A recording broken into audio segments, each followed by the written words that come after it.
非常之榮幸啦，獲得呢個 ESG 綠色發展及碳中和大獎2025上市公司地產界傑出可持續企業大獎。咁我要喺度咧感謝評審委員會啦、合作伙伴、客戶同埋員工嘅支持同埋肯定㗎。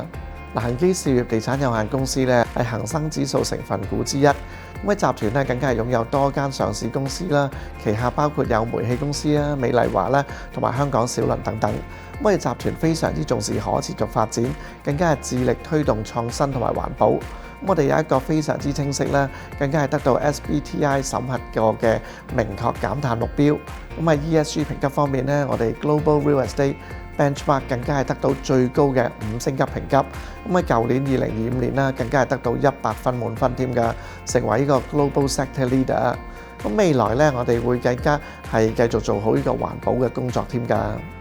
旗艦項目 The Henderson 啦，直至2026年3月為止啦，更加係出租率達到95%，獲得國際租客嘅高度認可。咁大廈設計咧兼顧咗應對氣候變化啦。另外所有265個車位咧，更加係配置咗電動車裝置，更加係採用咗呢個虛擬分身技術啦，去分析減碳數據。我哋咧更加係推出全港首個3方合作嘅 Lead Program， 由業主啦、租客同埋租戶嘅員工咧共同參與減碳活動。咁隔離嘅 Art Garden 咧，更加與康文署合作啦，融合呢個藝術、科技同埋可持續發展嘅元素。除咗保留咗200年嘅老樹咧，我哋更加展示多位國際藝術家嘅自然主題作品啦。咁當中包括零碳呢個動態藝術裝置生息之源 Breathing Tree。咁更加係位於中環碼頭嘅海濱新項目 Central Yachts 咧，預計咧就會喺2027年嘅年頭咧就會入伙，咁將會打造成集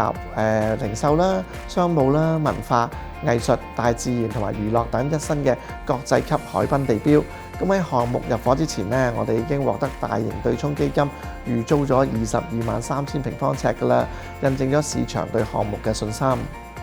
今年呢係恒基地產50週年啦，我哋與眾同樂舉辦咗恒基博愛中環海濱慈善跑2026，吸引咗大概5000名嘅跑手啦。另外咧，我哋更加係為安老院舍同埋火災重建籌款，並推廣呢個傷健共融文化，邀請多位嘅運動員啦、明星啦同埋長者參與。未來我哋將會繼續啦，與內外嘅部門嘅合作夥伴攜手推動減碳嘅行動，實踐可持續發展嘅目標㗎。請訂閱我哋嘅 YouTube 頻道，記得撳埋個鐘仔啊！